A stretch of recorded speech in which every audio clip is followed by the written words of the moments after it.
ಕರ್ತನಲ್ಲಿರುವ ಪ್ರೀತಿಯ ದೇವಜನರೇ, ದೇವರಾಗಿರುವಂಥ ಯೇಸು ಕರ್ತನ ನಾಮದಲ್ಲಿ ಈ ಸಂಜೆ ವೇಳೆಯಲ್ಲಿ ನಿಮ್ಮನ್ನು ವಂದಿಸುತ್ತೇನೆ.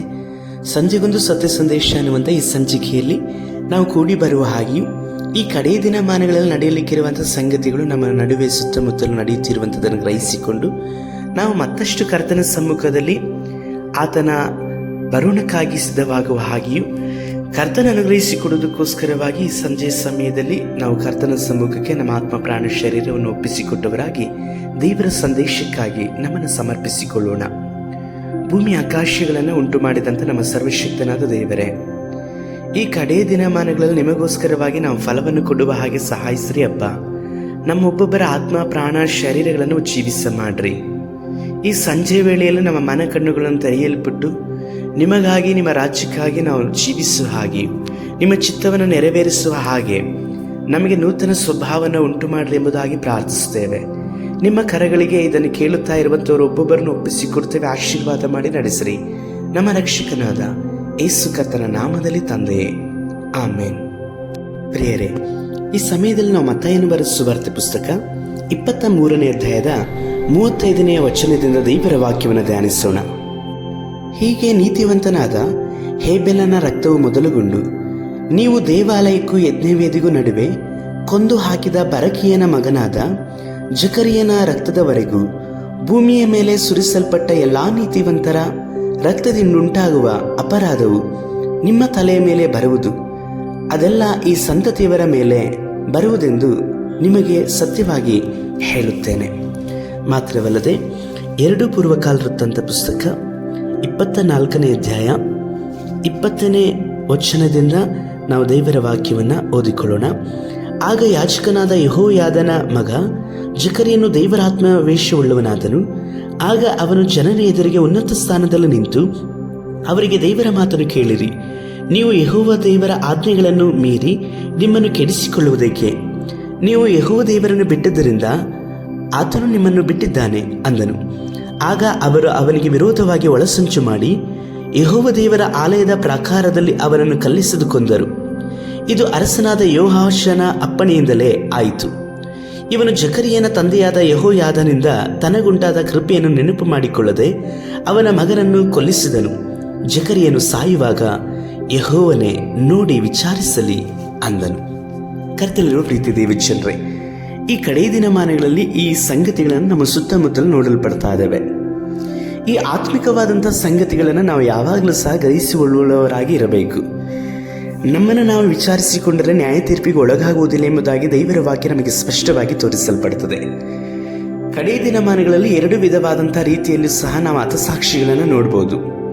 ಬಹಿರಂಗವಾಗಿ ಯೇಸುವಿಗಾಗಿ ಸಾಯಲ್ಪಡುವಂಥವರು ಮಾತ್ರವಲ್ಲದೆ ಯೇಸುವಿಗೋಸ್ಕರವಾಗಿ ಆತ್ಮನಿಂದ ಸಾಯಲ್ಪಡುವಂಥವರು. ಅಂದರೆ ಅವರ ಮನಸ್ಸಾಕ್ಷಿಯನ್ನು ಕೆಲವರು ಚುಚ್ಚಿ ಅವರ ಮನಸ್ಸಾಕ್ಷಿಯನ್ನು ಸಾಯಿಸಿಬಿಡುವಂಥದ್ದು. ಇತರ ನಡವಳಿಕೆಗಳಿಂದಾಗಿ ಕೆಲವರು ಯೇಸುವನ್ನೇ ಬಿಟ್ಟು ಹೋಗುವಂಥ ಸಂಗತಿಗಳು ಈ ಕಡೆಯ ದಿನಮಾನಗಳಲ್ಲಿ ಹೆಚ್ಚಾಗಲ್ಪಡ್ತಾ ಇದೆ. ನಿಮ್ಮ ಸುತ್ತಮುತ್ತಲು ನೋಡುವಾಗ ಸಾಕ್ಷಿಗಳಿಲ್ಲದೆ ಇರುವಂಥ ಜೀವಿತಗಳನ್ನು ನೋಡಿ ಅನ್ಯರು ಸಹ ಯೇಸುವನ್ನು ತಿರಸ್ಕರಿಸುವಂತಹ ದಿನಮಾನಗಳಲ್ಲಿ ನಾವುಗಳು ಜೀವಿಸ್ತಾ ಇದ್ದೇವೆ. ನಮ್ಮ ಸಾಕ್ಷಿಯನ್ನು ನಾವು ಕಾಪಾಡಿಕೊಳ್ಳುವಂಥದ್ದು ಉತ್ತಮವಾದದ್ದು. ಈಗ ನಾವು ದೇವರ ಸಾಕ್ಷಿಯನ್ನು ನಾವು ಯಾವಾಗಲೂ ಸಹ ಹೋಲಿಸಿಕೊಳ್ಳುವವರಾಗಿ ಇರಬೇಕು. ದೇವರು ಯಾವಾಗಲೂ ನಮ್ಮ ವಿಷಯದಲ್ಲಿ ಸಾಕ್ಷಿಯನ್ನು ಕೊಡುವ ಹಾಗೆ ನಮ್ಮ ಜೀವಿತವೂ ಇರಲ್ಪಡಬೇಕು. ಕರ್ತನಾಗಿರುವಂಥ ದೇವರು ಒಳ್ಳೆಯವರು.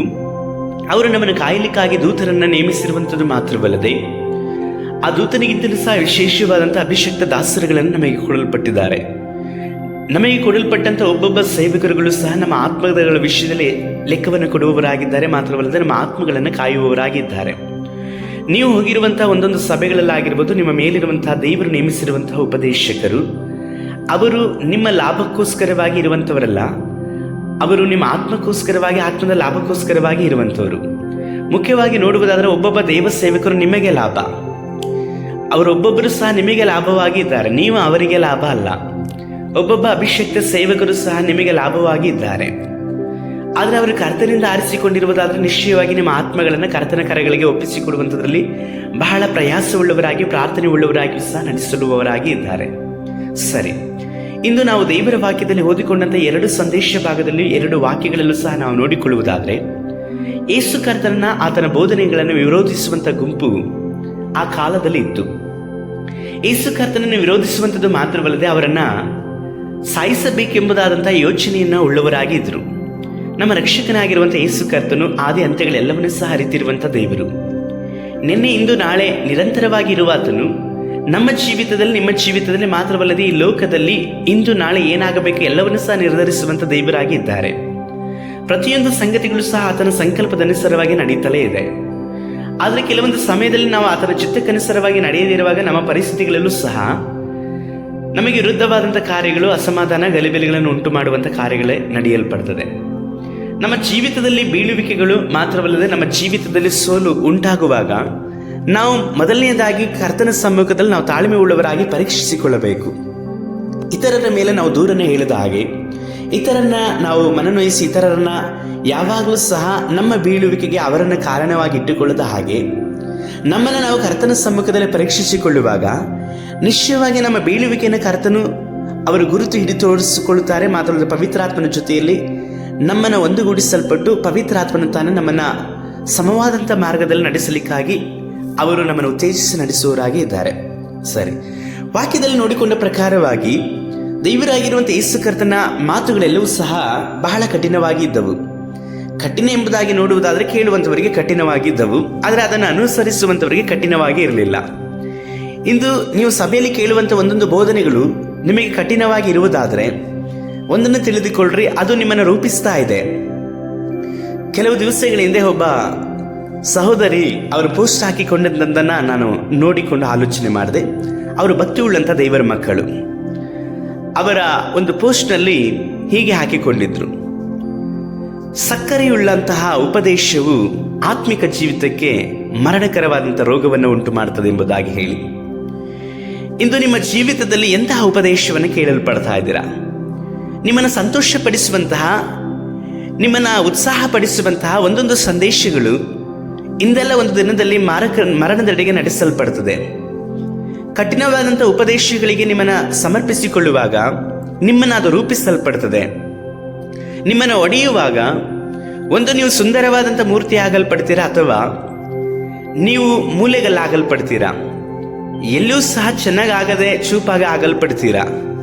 ಚೂಪಾಗಿ ಆಗುವುದಾದರೆ ನಿಮ್ಮನ್ನು ಮೂಲೆಕಲ್ಲಾಗಿ ಕರ್ತನು ಉಪಯೋಗಿಸಲ್ಪಡ್ತಾರೆ.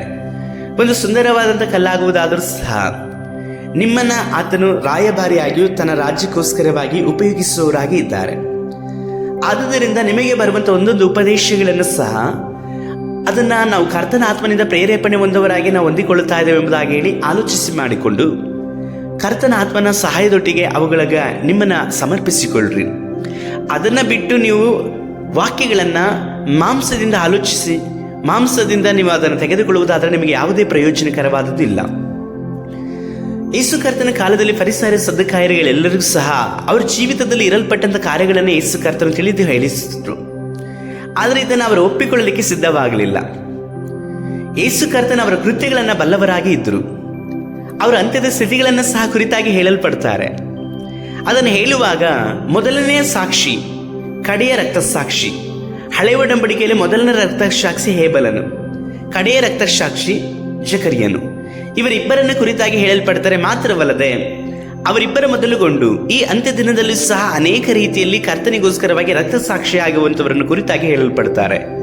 ಈ ರಕ್ತಸಾಕ್ಷಿ ಆಗುವಂಥವರೆಲ್ಲರೂ ಸಹ ಸಾಮಾನ್ಯವಾದಂತಹವರು ರಕ್ತಸಾಕ್ಷಿ ಆಗಲಿಕ್ಕೆ ಸಾಧ್ಯವಿಲ್ಲ.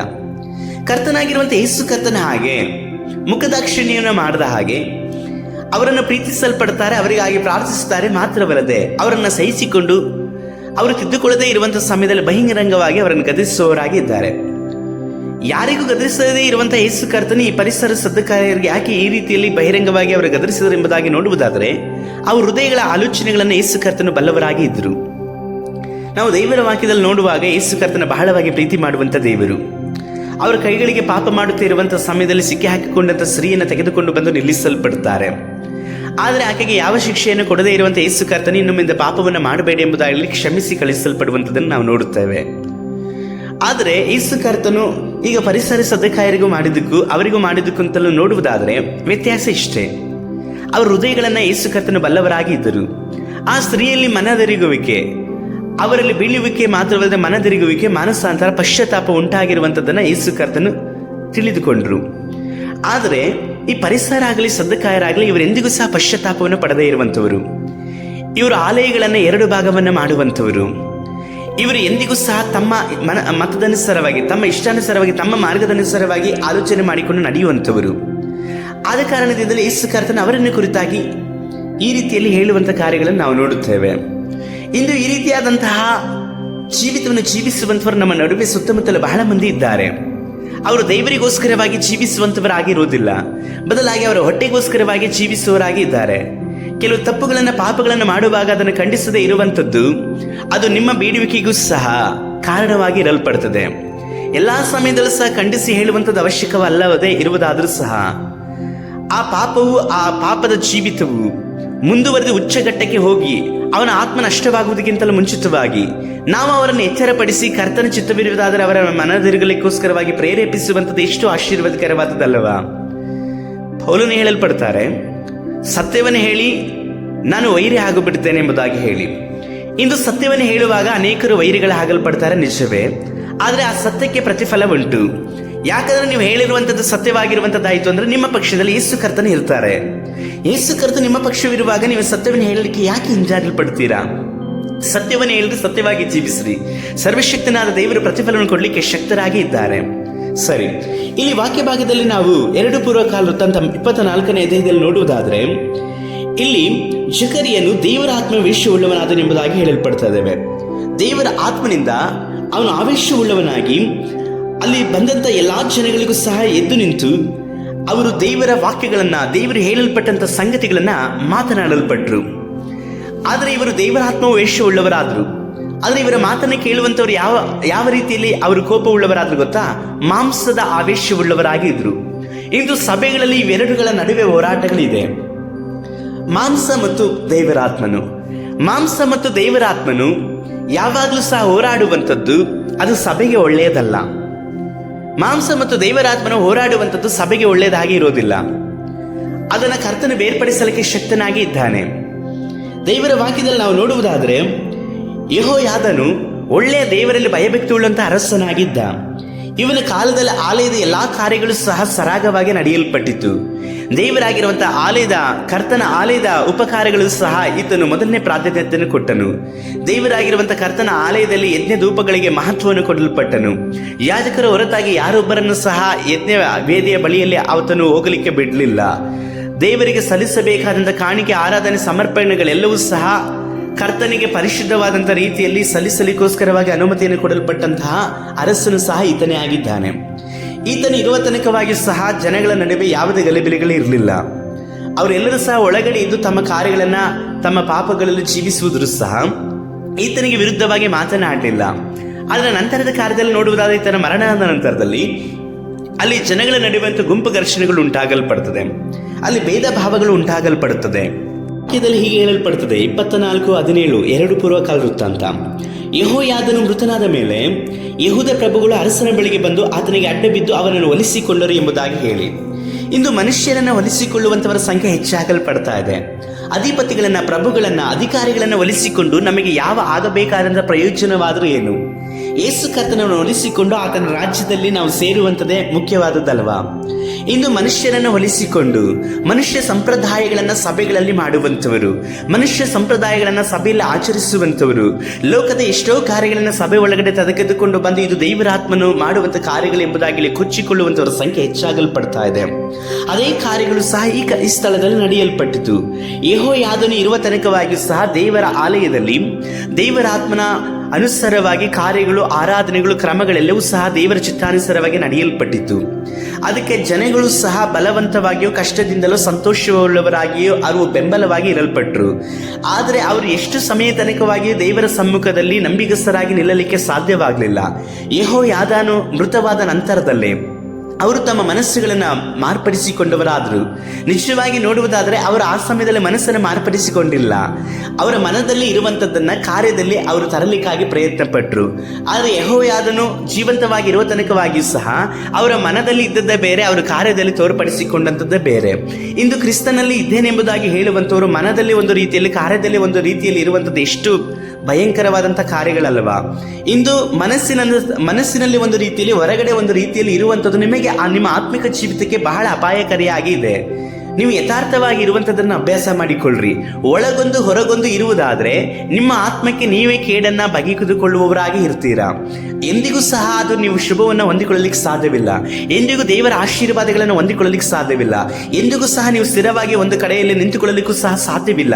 ಆದ್ದರಿಂದ ನಿಮ್ಮ ಮನಸ್ಸಿನಲ್ಲಿರುವಂಥ ಕೆಲವೊಂದು ಚಂಚಲತೆಯಾದಂಥ ಕ್ರಿಯೆಗಳನ್ನು, ಅಸಮಾಧಾನ, ಗಲಿಬಿಲಿಗಳನ್ನು, ಪಕ್ಷಭೇದಗಳನ್ನು, ಮಾತ್ರ ಒಡಕನೆಗಳು ಉಂಟು ಮಾಡುವಂಥ ಕಾರ್ಯಗಳನ್ನು ಕರ್ತನ ಸಮ್ಮುಖದಲ್ಲಿ ತಂದು ಪಶ್ಚಾತ್ತಾಪದಿಂದ ನೀವು ದೇವರ ಸಮ್ಮುಖದಲ್ಲಿ ನಿಮ್ಮ ಕಾರ್ಯಗಳನ್ನು ಒಪ್ಪಿಸಿಕೊಟ್ಟು ನಿಲ್ಲುವುದಾದರೆ, ದೇವರಾಗಿರುವಂಥ ಯೇಸು ಕರ್ತ ನಿಮಗೆ ಒಂದೇ ಮನಸ್ಸನ್ನು, ಅದು ನೂತನವಾದಂಥ ಮನಸ್ಸನ್ನು ಕೊಡಲ್ಪಟ್ಟು ಆತನ ಸಮ್ಮುಖದಲ್ಲಿ ನಿಲ್ಲುವ ಹಾಗೆಯೂ ಆತನ ರಾಜ್ಯಕ್ಕೋಸ್ಕರವಾಗಿ ನೀವು ತವಕ ಪಡುವ ಹಾಗೆಯೂ ಅಂತ ಆತ್ಮನ ಅಭಿಷೇಕದಿಂದ ತುಂಬಿಸಲ್ಪಟ್ಟು ನಡೆಸುವವರಾಗಿ ಇದ್ದಾರೆ. ಈಗ ಯೆಹೋಯಾದನ ಕಾಲದಲ್ಲಿ ಇದ್ದಂಥವರು 2 ವಿಧವಾದಂಥ ಜನಗಳು. ಅದರಲ್ಲಿ ಒಂದು ವಿಧವಾದಂಥ ಜನಗಳು ದೇವರ ಚಿತ್ತನುಸಾರವಾಗಿ ನಡೆಯಲ್ಪಡುವಂಥ ಜನಗಳು. ಮತ್ತೊಂದು ವಿಧವಾದಂಥ ಜನಗಳು ಈ ಅರಸನಿಗೆ ಮಾತ್ರವೇ ಮೆಚ್ಚುಗೆಯಾಗಿ ನಡೆದುಕೊಳ್ಳುತ್ತಾ ಇದ್ರು. ಆದರೆ ಒಳಗಡೆ ನೋಡುವುದಾದರೆ ಅವರು ದೇವರ ಚಿತ್ತಕ್ಕೆ ವಿರುದ್ಧವಾಗಿ ನಡೆಯಲ್ಪಡುವಂಥವರಾಗಿ ಇದ್ರು. ಅರಸನು ಮೃತವಾಗುವಂಥದ್ದನ್ನೇ ಕಾಯಲ್ಪಡುವವರಾಗಿ ಇದ್ರು. ಇಂದು ಮನುಷ್ಯರು ಸಾಯುವಂಥದ್ದನ್ನ ಕೆಲವರು ಹಾಗೆ ಕಾಯುವವರಾಗಿ ಇದ್ದಾರೆ. ನಿಮಗೆ ಕೆಲವೊಂದು ಆಜ್ಞೆಗಳನ್ನು ನಿಮ್ಮ ಮೇಲೆ ಯೇಸು ಕರ್ತ ನೇಮಿಸಲ್ಪಟ್ಟಂಥವರು ನಿಮಗೆ ಉಪದೇಶ ಮಾಡುವಂಥದ್ದು ಎಲ್ಲವನ್ನೂ ಸಹ ಅದು ನಿಮಗೆ ಈ ಸಮಯದಲ್ಲಿ ಕಷ್ಟಕರವಾಗಿ ಇರ್ಬೋದು. ಅವರ ಮರಣಕ್ಕೋಸ್ಕರವಾಗಿ ನೀವು ಬೇಡುವಂಥವರಾಗಿ ಇರ್ಬೋದು, ಅವರ ಮರಣವನ್ನು ಅಪೇಕ್ಷಿಸುವವರಾಗಿ ಇರ್ಬೋದು. ಆದರೆ ಒಂದನ್ನು ತಿಳಿದುಕೊಳ್ಳ್ರಿ, ಅವರ ಮರಣದಿಂದ ನಿಮಗೆ ಯಾವ ಪ್ರಯೋಜನಗಳು ಸಹ ಇಲ್ಲ. ಯಾಕಂದ್ರೆ ಕರ್ತನ ನಿಮಗೆ ಅವರ ನೇಮಿಸುವ ನಿಮಿತ್ತವಾಗಿ ಅವರು ನಿಮ್ಮ ಮೇಲೆ ಇದ್ದಾರೆ ವಿನಃ ಅವರು ನಿಮ್ಮ ಮೇಲೆ ದೊರೆತನ ಮಾಡಲಿಕ್ಕೋಸ್ಕರವಾಗಿ ಇಲ್ಲ. ಅವರು ನಿಮ್ಮ ಮೇಲೆ ಏನೆಲ್ಲ ಪ್ರಯಾಸ ಪಟ್ಟು ನಿಮಗೆ ಬೋಧಿಸಲ್ಪಟ್ಟು ನಿಮ್ಮನ್ನ ಅವರು ಖಂಡಿಸಿದ್ರು ಸಹ ನಿಮ್ಮ ಆತ್ಮದ ಒಳಿತಿಗೋಸ್ಕರವಾಗಿ ಆ ಕಾರ್ಯಗಳು ನಡೆಯಲ್ಪಡ್ತದೆ. ಅದನ್ನು ಸಂತೋಷವುಳ್ಳವರಾಗಿ ಕೈಗೊಂಡು ನಡೆಯಲಿಕ್ಕೋಸ್ಕರವಾಗಿ ಒಪ್ಪಿಸಿಕೊಡ್ರಿ. ಒಂದು ವೇಳೆ ದೇವರ ಚಿತ್ತವಿಲ್ಲದಂತೆ, ದೇವರ ಆತ್ಮವಿಲ್ಲದವರ ಹಾಗೆ ಅವರು ನಿಮ್ಮನ್ನು ಖಂಡಿಸುವುದಾದ್ರೂ, ಗದರಿಸುವುದಾದ್ರೂ, ಎಚ್ಚರಿಸುವುದಾದ್ರೂ, ನಿಮ್ಮನ್ನು ಹತೋಟಿಯಲ್ಲಿ ತೆಗೆದುಕೊಂಡು ನಡೆಸಲಿಕ್ಕೋಸ್ಕರವಾಗಿ ಪ್ರಯತ್ನ ಪಡುವುದಾದ್ರೂ ಸಹ ಕರ್ತನ ನಿಶ್ಚಯವಾಗಿ ಅವರನ್ನೇ ಹೊಡೆದು ಹಾಕಿಬಿಡುವವರಾಗಿ ಇದ್ದಾರೆ. ನೀವಂತೂ ಕರ್ತನ ಸಮ್ಮುಖದಲ್ಲಿ ಯಾವುದು ಉತ್ತಮವಾದದ್ದು, ಸತ್ಯವಾದದ್ದು, ಮಾನ್ಯವಾದದ್ದು, ಪರಿಶುದ್ಧವಾದದ್ದು ಇದಕ್ಕೋಸ್ಕರವಾಗಿ ಪ್ರಯಾಸ ಪಟ್ಟು ಅದನ್ನು ಬಿಗಿಯಾಗಿ ಹಿಡಿದುಕೊಳ್ಳಲಿಕ್ಕೋಸ್ಕರವಾಗಿ ಒಪ್ಪಿಸಿಕೊಡ್ರಿ. ಆದರೆ ಈ ವಾಕ್ಯ ಭಾಗದಲ್ಲಿ ನಾವು ನೋಡುವುದಾದರೆ ಯೆಹೂದದ ಜನಗಳೆಲ್ಲರೂ ಸಹ ಅರಸನ ಬಳಿಯಲ್ಲಿ ಬಂದು ಅವನನ್ನು ಒಲಿಸಿಕೊಂಡ್ರು ಎಂಬುದಾಗಿ ವಾಕ್ಯದಲ್ಲಿ ನೋಡುತ್ತಾ ಇದ್ದೇವೆ. ಇವರು ನಿಜವಾಗಿ ಒಲಿಸಿಕೊಳ್ಳಬೇಕಾದದ್ದು ಯಾರನ್ನ? ಸರ್ವಶಕ್ತನಾದ ದೇವರನ್ನ ಒಲಿಸಿಕೊಳ್ಳಬೇಕು. ದೇವರ ಇಷ್ಟವನ್ನ ಇವರು ತಿಳಿದುಕೊಂಡು ಆ ಇಷ್ಟವನ್ನು ನೆರವೇರಿಸುವವರಾಗಿ ಇರಬೇಕು. ಆದರೆ ಈಗ ಇವರಿಗೆ ದೇವರ ಇಷ್ಟ ಬೇಡವಾಯಿತು. ಯಾಕಂದ್ರೆ ಇವರಿಗೆ ದೇವರು ಮೆಚ್ಚುಗೆ ಆಗ್ತಾ ಇಲ್ಲ. ಯಾಕಂದ್ರೆ ಇವರನ್ನ ದೇವರು ಮೆಚ್ಚಿಕೊಳ್ಳುತ್ತಾ ಇಲ್ಲ. ಇಂದು ದೇವರಿಗೆ ಮೆಚ್ಚುಗೆ ಆಗದೇ ಇರುವಂತಹ ಕಾರ್ಯಗಳು ನಿಮ್ಮ ಜೀವಿತದಲ್ಲಿ ಇರುವುದಾದ್ರೆ ನೀವು ದೇವರ ಚಿತ್ತಾನುಸಾರವಾಗಿ ಏನನ್ನು ಸಹ ಮಾಡ್ಲಿಕ್ಕೆ ಸಾಧ್ಯವಿಲ್ಲ. ಬದಲಾಗಿ ದೇವರಿಗೆ ವಿರುದ್ಧವಾಗಿರುವಂತಹ ಕಾರ್ಯಗಳನ್ನು ಮಾಡುವವರಾಗಿ ಇರ್ತೀರಾ. ನೋಡ್ರಿ, ದೇವರ ಆಲಯದಲ್ಲಿ ಇವರು ಈ ಅರಸನನ್ನು ಒಲಿಸಿಕೊಂಡು ದೇವರ ಆಲಯದಲ್ಲಿ ಅಶೇರ ಸ್ತಂಭಗಳನ್ನ, ವಿಗ್ರಹಗಳನ್ನ ಪೂಜಿಸುವುದಕ್ಕೋಸ್ಕರವಾಗಿ ಅವರು ಆ ಕಾರ್ಯಗಳನ್ನು ಮಾಡಲಿಕ್ಕೋಸ್ಕರವಾಗಿ ಬಳಕೆ ಮಾಡಲ್ಪಡ್ತಾರೆ. ಇಂದಿನವರೆಗೂ ದೇವರ ಆಲಯದಲ್ಲಿ ದೇವರ ಆರಾಧನೆಗಳು, ಯಜ್ಞಗಳು, ಬಲಿಗಳು, ಸಮರ್ಪಣೆಗಳು ಎಲ್ಲವೂ ಸಹ ಪರಿಶುದ್ಧವಾಗಿಯೂ ಕರ್ತನಿಗೆ ಮೆಚ್ಚುಗೆಯಾಗಿಯೂ ಯೆಹೋಯಾದನ ಅರಸನಾದಂಥ ಕಾಲದಲ್ಲಿ ಇರುವಂತಹ ಸಮಯದಲ್ಲಿ ನಡೆಯಲ್ಪಟ್ಟಿತು. ಅರಸನು ಮೃತ್ಯು ಹೊಂದಿದ ನಂತರದಲ್ಲಿ ಅವನಿಗೆ ವಿರುದ್ಧವಾದಂಥ ಕಾರ್ಯಗಳು ಮಾತ್ರವಲ್ಲದೆ ದೇವರ ಚಿತ್ತಕ್ಕೆ ವಿರುದ್ಧವಾದಂಥ ಕಾರ್ಯಗಳು ನಡೆಯಲ್ಪಟ್ಟಿತ್ತು. ಅವರು ಅರ್ಪಿಸಿದ್ದೆಲ್ಲವೂ ಸಹ ಅನ್ಯ ವಿಗ್ರಹಗಳಿಗೆ. ಆದರೆ ಅದು ಅರ್ಪಿಸುವುದೆಲ್ಲವೂ ಸಹ ಸರ್ವಶಕ್ತನಾದ ದೇವರಿಗೆ ಎಂಬುದಾಗಿ ಅಂದುಕೊಂಡವರಾಗಿ ಇದ್ರು. ಆದರೆ ಇದನ್ನು ಎಲ್ಲರೂ ಸಹ ಒಪ್ಪಿಕೊಳ್ಳಲಿಕ್ಕೆ ಸಾಧ್ಯವಾ? ಇಲ್ಲ. ಜಕರೀಯನಂತವರನ್ನ ದೇವರಾದಂಥ ಕರ್ತನು ಎಬ್ಬಿಸಲ್ಪಟ್ಟರು. ಅವನು ದೇವರಾತ್ಮನ ಉಳ್ಳವನಾದನು, ಆವೇಶವುಳ್ಳವನಾಗಿ ಅವರಿಗೆ ವಿರುದ್ಧವಾಗಿ ನಿಂತುಕೊಂಡು ಮಾತನಾಡಿದನು. ಅವನ ಆಲಯದ ನಡುವೆ ಇರಲ್ಪಟ್ಟು ಅವರಿಗೆ ವಿರುದ್ಧವಾಗಿ ನಿಲ್ಲಲ್ಪಟ್ಟು ಅವರಿಗೆ ಹೀಗೆ ಮಾತನಾಡಲ್ಪಟ್ಟನು. ಅವನು ಜನರ ಎದುರುಗಳಲ್ಲಿ ನಿಲ್ಲಲ್ಪಟ್ಟು ಉನ್ನತ ಸ್ಥಾನದಲ್ಲಿ ನಿಂತು ಅವರಿಗೆ ದೇವರ ಮಾತನ್ನು ಕೇಳಿರಿ. ನೀವು ಯೆಹೋವನ ಆಜ್ಞೆಗಳನ್ನು ಮೀರಿ ನಿಮ್ಮನ್ನು ಕೆಡಿಸಿಕೊಳ್ಳುವುದೇಕೆ? ನೀವು ಯೆಹೋವ ದೇವರನ್ನು ಬಿಟ್ಟದರಿಂದ ಆತನು ನಿಮ್ಮನ್ನು ಬಿಟ್ಟಿದ್ದಾನೆ ಅಂದನು. ನೋಡ್ರಿ, ಈಗ ಆತ್ಮವುಳ್ಳವನಾಗಿ ಈತನು ಮಾತನಾಡ್ತಾ ಇದ್ದಾನೆ, ಜನಗಳಿಗೆ ಹೇಳ್ತಾ ಇದ್ದಾನೆ, ಯೆಹೂದ್ಯರಿಗೆ ಹೇಳ್ತಾ ಇದ್ದಾನೆ, ದೇವರ ಮಾತುಗಳನ್ನು ನೀವು ಕೇಳ್ರಿ. ಅದೇನೆಂಬುದಾಗಿ ನೋಡುವುದಾದರೆ ನೀವು ದೇವರ ಆಜ್ಞೆಗಳನ್ನು ಮೀರಿ ನಿಮ್ಮನ್ನು ಕೆಡಿಸಿಕೊಂಡಿದ್ದೀರಿ. ದೇವರ ಆಜ್ಞೆಗಳನ್ನು ಮೀರಿ ನಿಮ್ಮನ್ನು ಕೆಡಿಸಿಕೊಂಡ ಕಾರಣ ದೇವರು ನಿಮ್ಮನ್ನು ಬಿಟ್ಟರು. ದೇವರು ನಿಮ್ಮನ್ನು ಬಿಟ್ಟಿದ್ದಾರೆ ಎಂಬುದಾಗಿ ಹೇಳಿ ಆತನು ಅಲ್ಲಿ ಅವರೆಲ್ಲರನ್ನೂ ಸಹ ಕೋಪದಿಂದ ಗದರಿಸಲ್ಪಡ್ತಾನೆ. ಆದರೆ ಅವರಾದರೂ ಅವನಿಗೆ ವಿರೋಧವಾಗಿ ಒಳಸಂಚನ ಮಾಡಲ್ಪಡ್ತಾರೆ. ಅವನಿಗೆ ವಿರೋಧವಾಗಿ ಒಳಸಂಚನ ಮಾಡಿ ದೇವರ ಆಲಯದ ಪ್ರಾಕಾರದಲ್ಲಿ ಅವನನ್ನು ಕಲ್ಲೆಸೆದು ಕೊಳ್ಳಲ್ಪಡುವಂಥದ್ದನ್ನು ನಾವು ನೋಡುತ್ತೇವೆ. ಎಲ್ಲಿ ಕೊಲ್ಲಲ್ಪಟ್ರು? ಯಜ್ಞವೇದಿ ಒಂದು ಕಡೆ ಇದೆ, ಆಲಯ ಒಂದು ಕಡೆ ಇದೆ, ಮಧ್ಯದಲ್ಲಿ ಕೊಲ್ಲಲ್ಪಟ್ರು. ಅಂದ್ರೆ ಆಲಯವನ್ನ ಮಧ್ಯದಲ್ಲಿ ನಿಲ್ಲಲ್ಪಟ್ಟು ಒಡೆಯಲ್ಪಟ್ಟವರಾಗಿ ಅವರು ಕಾಣಿಸಿಕೊಂಡ್ರು. ದೇವರಾಗಿರುವಂತಹ ಕರ್ತನು ಆತ್ಮವುಳ್ಳವರಾಗಿ ಅಭಿಷೇಕಿಸಲ್ಪಟ್ಟಂತ ಜಕರಿಯನನ್ನು ಅವರು ಹೊಡೆದು ಸಾಯಿಸಲ್ಪಟ್ರು. ಅವರ ಪಾಪಗಳನ್ನು ಅವರು ಪರಿಪೂರ್ಣವಾಗಿ ಮಾಡಿಕೊಂಡ್ರು. ದೇವರ ಆಲಯದಲ್ಲಿ ಅವನನ್ನು ಹೊಡೆದು ಸಾಯಿಸಲ್ಪಡುವಂಥದ್ದನ್ನು ನಾವು ನೋಡುತ್ತೇವೆ. ತಪ್ಪಾದದ್ದನ್ನು ಏನನ್ನು ಸಹ ಇವನು ಬೋಧಿಸಿದನು, ತಪ್ಪಾದದ್ದನ್ನು ಏನನ್ನು ಸಹ ಇವನು ಹೇಳಿದನು. ಇವರು ಮಾಡಲ್ಪಡುವಂತಹ ದೇವರಿಗೆ ವಿರುದ್ಧವಾದಂತಹ ಕಾರ್ಯಗಳನ್ನು ತಾನೇ ಇವತನು ಹೇಳಿದ. ಇದು ದೇವರಿಗೆ ವಿರುದ್ಧವಾದಂತಹ ಕಾರ್ಯ ಎಂಬುದಾಗಿ ಹೇಳಿದ್ನಲ್ವಾ? ಇವರನ್ನು ಎಚ್ಚರಪಡಿಸಿದ್ದು ತಪ್ಪ, ಇವರನ್ನು ಗದರಿಸಿದ್ದು ತಪ್ಪ, ಇವರು ಮಾಡುತ್ತಿದ್ದಂಥ ಕಾರ್ಯಗಳು ಅದು ದೇವರಿಗೆ ಮೆಚ್ಚುಗೆ ಆಗ್ತಾ ಇಲ್ಲ ಎಂಬುದಾಗಿ ಹೇಳಿದ್ದು ತಪ್ಪ. ದೇವರ ಆಲಯದಲ್ಲಿ ಅನ್ಯ ವಿಗ್ರಹಗಳಿಗೆ ಸಮರ್ಪಿಸುವಂತಹ ಆ ಯಜ್ಞಗಳನ್ನ ದೇವರ ಪರಿಶುದ್ಧ ಆಲಯದಲ್ಲಿ ಸಮರ್ಪಿಸಬಾರದು ಎಂಬುದಾಗಿ ಹೇಳಿದ್ದು ತಪ್ಪ. ಇವರ ಕಾರ್ಯಗಳನ್ನು ಕುರಿತಾಗಿ ಇವರು ಹೇಳಿದ್ದು ತಪ್ಪ. ಅದೆಲ್ಲವೂ ಸಹ ಅವರಿಗೆ ತಪ್ಪಾಗಿಯೇ ಕಾಣಿಸಲ್ಪಟ್ಟಿತು. ಇಂದು ಪ್ರಿಯ ದೇವರ ಮಗನೇ, ದೇವರ ಮಗಳೇ, ಈ ವಾಕ್ಯ ಸಂದೇಶವನ್ನು ಕೇಳಿಸಿಕೊಳ್ಳುತ್ತಿರುವಂಥ ನೀನು ಎಂಥವನೇ ಆಗಿರು, ಎಂಥವಳೇ ಆಗಿರು, ಇಂದು ನಿನಗೆ ದೇವರು ಕೊಟ್ಟಿರುವಂತಹ ಅಭಿಷಿಕ್ತ ಸೇವಕರು ನಿನ್ನನ್ನು ಗದರಿಸುವಾಗಲೂ ಕೆಲವೊಂದು ಸಮಯದಲ್ಲಿ ಕೋಪವುಳ್ಳವರಾಗಿ ಮಾತನಾಡುವುದಾದರೂ ಸಹ ನಿಮ್ಮನ್ನು ನಷ್ಟಪಡಿಸಲಿಕ್ಕೂ, ನಿಮ್ಮನ್ನು ಹೊರಗೆ ಹಾಕಲಿಕ್ಕೂ, ನಿಮ್ಮನ್ನು ನಾಶಪಡಿಸಲಿಕ್ಕೂ ಅಲ್ಲ, ನಿಮ್ಮನ್ನು ರಕ್ಷಣೆ ಮಾರ್ಗದಲ್ಲಿ ನಡೆಸಲಿಕ್ಕೋಸ್ಕರವಾಗಿ ಅವರು ಹಾಗೆ ಮಾತನಾಡಬಹುದು. ಆದರೆ ಆ ಕಾರ್ಯಗಳಿಗೋಸ್ಕರವಾಗಿ ನೀನು ಅವರ ಮೇಲೆ ಕೋಪಿಸಿಕೊಂಡು, ಜಕರಿಯನ ಮೇಲೆ ಕೋಪಿಸಿಕೊಂಡಂತ ಜನಗಳು ಒಳಸಂಚು ಮಾಡಿದ್ರು. ಒಳಸಂಚು ಕುತಂತ್ರಗಳನ್ನು ಮಾಡಲ್ಪಟ್ಟು ಅವನನ್ನೇ ಮುಗಿಸಿಬಿಟ್ರು. ಇವನಿದ್ರೆ ತಾನೇ ಇವನು ನಮ್ಮನ್ನ ಈಗ ಖಂಡಿಸಲ್ಪಡ್ತಾನೆ, ಇವನಿದ್ರೆ ತಾನೇ ನಮ್ಮ ತಪ್ಪುಗಳನ್ನು ಹೇಳಲ್ಪಡ್ತಾನೆ, ಇವನಿಲ್ಲದೆ ಹೋದ್ರೆ ಒಳ್ಳೆಯದೆಂಬುದಾಗಿ ಹೇಳಿ ಅವನನ್ನೇ ಸಾಯಿಸಿಬಿಟ್ರು. ಆದರೆ ದೇವರು ಎಲ್ಲವನ್ನು ನೋಡುವವರಾಗಿದ್ದರು. ಇಂದು ನಿನ್ನ ಸಂದೇಶಕರು, ನಿಮಗೆ ಕೊಡಲ್ಪಟ್ಟಂತ ದೈವ ಸೇವಕರು ನಿಮ್ಮನ್ನು ಗದರಿಸುವಾಗ, ನಿಮ್ಮನ್ನು ಖಂಡಿಸುವಾಗ, ನಿಮ್ಮನ್ನು ಎಚ್ಚರಿಸುವಾಗ, ಕೆಲವೊಂದು ಸಮಯದಲ್ಲಿ ನಿಮ್ಮ ಕಾರ್ಯಗಳನ್ನು ತಿದ್ದಿ ಹೇಳುವಾಗ, ಅದು ಅಲ್ಪ ಕಾರ್ಯಗಳಲ್ಲಿ ಅಲ್ಪ ಸಮಯಗಳಲ್ಲಿ ನಿಮಗೆ ಕೋಪವುಳ್ಳದಾಗಿ ಇರಬಹುದು. ಪ್ರಿಯ ದೇವರ ಮಗನೇ, ಮಗಳ ಎಚ್ಚರಿಕೆ ತೆಗೆದುಕೋ. ಅದನ್ನು ಬಿಟ್ಟು ನನಗೆ ಹೀಗೆ ಹೇಳಿದ್ರು, ಹಾಗೆ ಹೇಳಿದ್ರು ಎಂಬುದಾಗಿ ಹೇಳಿ ನೀವು ಆ ಸ್ಥಳವನ್ನೇ, ಆ ಸಭೆಯನ್ನೇ, ಅಂಥವರನ್ನ ಬಿಟ್ಟು ಹೋಗುವುದಾದರೆ ಅದು ನಿನಗೆ ಅಯ್ಯೋ, ಅದು ನಿನಗೆ ಒಳ್ಳೆಯದಲ್ಲ. ಕರ್ತನನ್ನ ಸಂಪೂರ್ಣವಾಗಿ ಪ್ರಾರ್ಥನೆಯೊಟ್ಟಿಗೆ ಪರೀಕ್ಷಿಸಿ ಆಲೋಚನೆ ಕೇಳು. ಒಂದು ವೇಳೆ ಅವರಿಗೆ ನಿಮಗೆ ಬೇಕೆಂಬುದಾಗಿ ಹೇಳಿ ನಿಮ್ಮನ್ನು ಮನಗುಂದಿಸ್ತಾ ಇದ್ದಾರಾ, ನಿಮ್ಮನ್ನು ಕುಗ್ಗಿಸಲ್ಪಡ್ತಾ ಇದ್ದಾರಾ, ದೇವರು ನಿಶ್ಚಯವಾಗಿ ಆ ಕಾರ್ಯಗಳನ್ನು ಅವರಿಗೆ ತಿಳಿಸುವವರಾಗಿದ್ದಾರೆ. ದೇವರ ವಾಕ್ಯದಲ್ಲಿ ನೋಡುವುದಾದ್ರೆ ಅವನನ್ನು ಕಲ್ಲೆಸೆದು ಕೊಂದರು. ಆದರೆ ಜಕರಿಯನು ಆತನು ಸಾಯುವಂಥ ಸಮಯದಲ್ಲಿ ಯೆಹೋವನೇ ನೋಡಿ ವಿಚಾರಿಸಲಿ ಎಂಬುದಾಗಿ ಹೇಳಲ್ಪಡ್ತಾನೆ. ದೇವರಾಗಿರುವಂಥ ಕರ್ತನು ಎಲ್ಲವನ್ನು ವಿಚಾರಿಸುವವನಾಗಿದ್ದಾನೆ. ಮನೆಗಳಲ್ಲಿ ಕೂತುಕೊಂಡು ಬೇಡವಾದಂಥ ಉಪದೇಶಗಳನ್ನು ಮಾಡುವಂಥದ್ದನ್ನು ದೇವರಾಗಿರುವಂಥ ಕರ್ತನು ನೋಡಲ್ಪಡ್ತಾ ಇದ್ದಾರೆ. ಮನೆಗಳಲ್ಲಿ ನುಸಲ್ಪಟ್ಟು ಪಾಪ ಮಾಡುತ್ತಿರುವಂಥ ಒಂದೊಂದು ಕಾರ್ಯಗಳನ್ನು ದೇವರಾಗಿರುವಂಥ ಕರ್ತನು ನೋಡಲ್ಪಡ್ತಾ ಇದ್ದಾರೆ. ಸುಳ್ಳಾದ ಉಪದೇಶಗಳನ್ನು ಮಾಡಿ ಆಲಯವನ್ನ, ಯಜ್ಞಪೀಠವನ್ನ ಬೇರ್ಪಡಿಸುವಂಥ, ರಕ್ತವನ್ನು ಸುರಿಸಲ್ಪಡುವಂಥ ಕಾರ್ಯಗಳನ್ನು ದೇವರಾಗಿರುವಂಥ ಯೇಸು ಕರ್ತನು ನೋಡಲ್ಪಡ್ತಾ ಇದ್ದಾರೆ.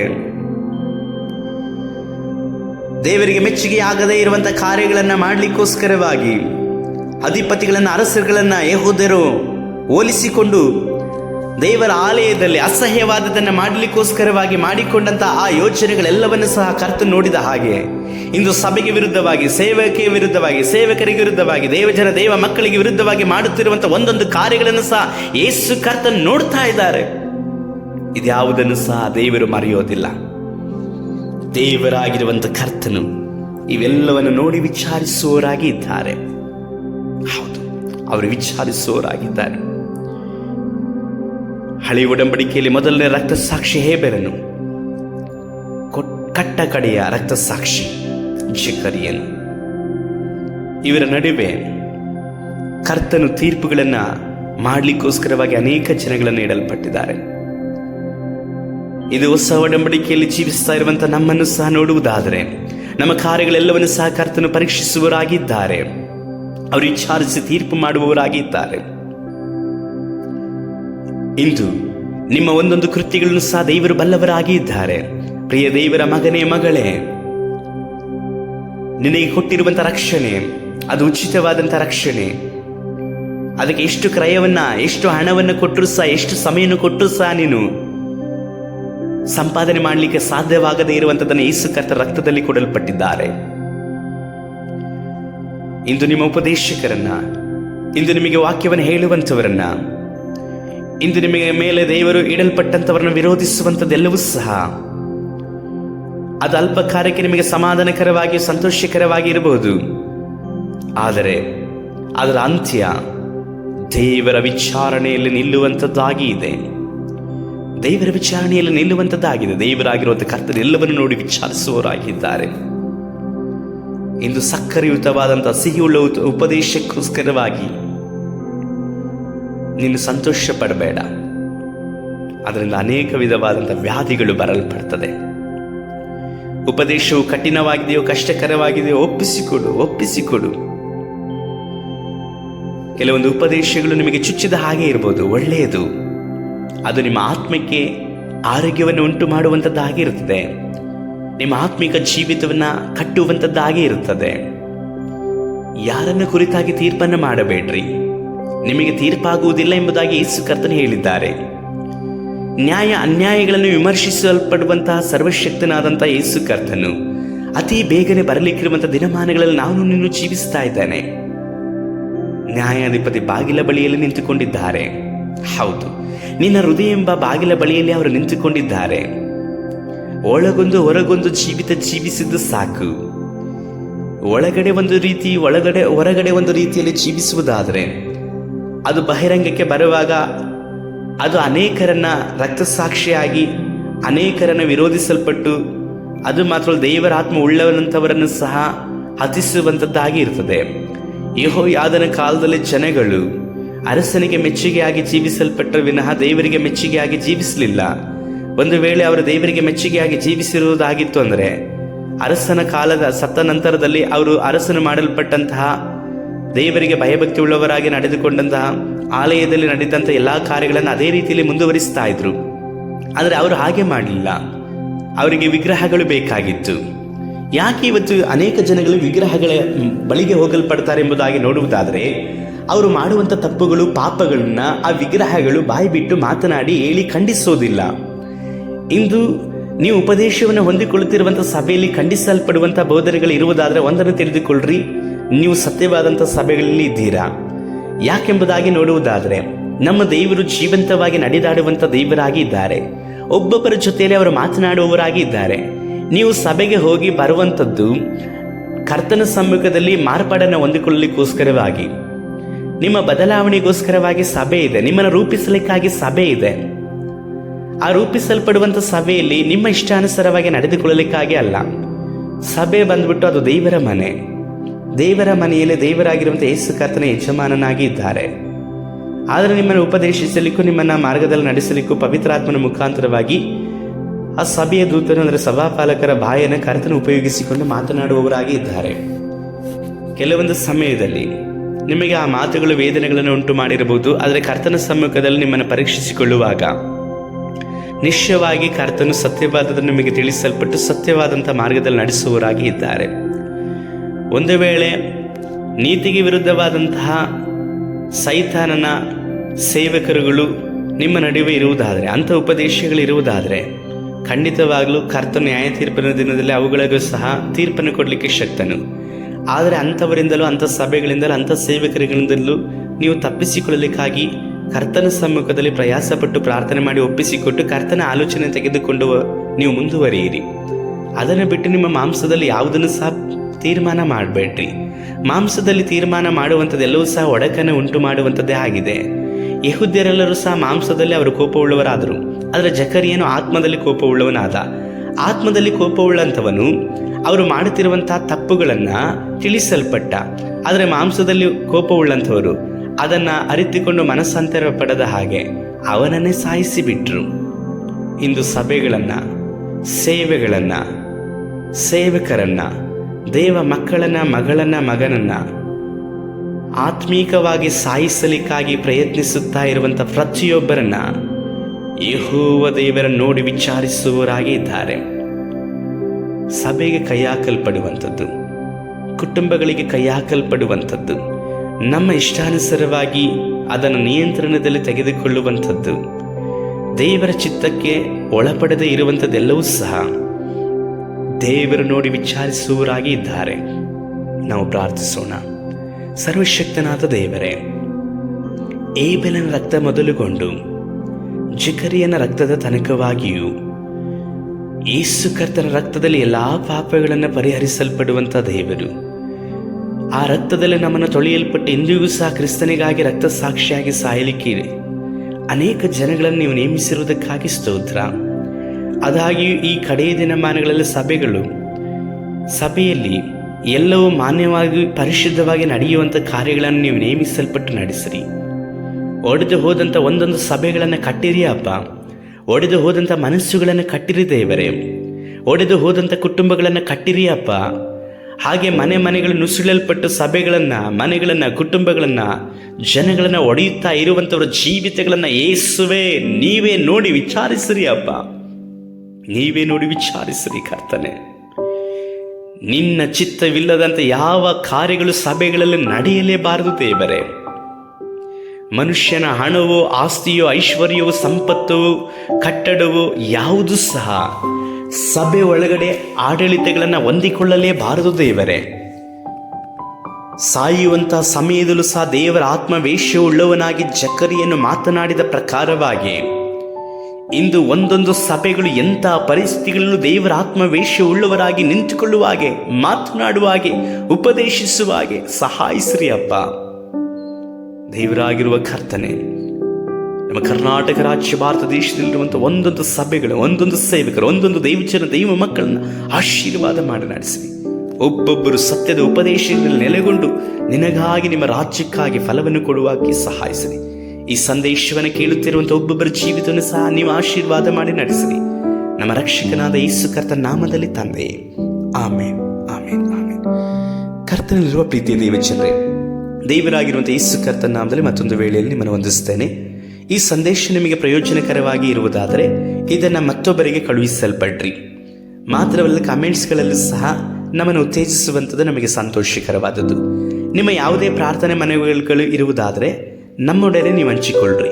ನಿಮಗೋಸ್ಕರವಾಗಿ ಪ್ರಾರ್ಥಿಸುವಂಥ ವಿಷಯದಲ್ಲಿ ನಾವು ಕಾತುರವುಳ್ಳವರಾಗಿಯೂ ಸಂತೋಷವುಳ್ಳವರಾಗಿಯೂ ಇದ್ದೇವೆ.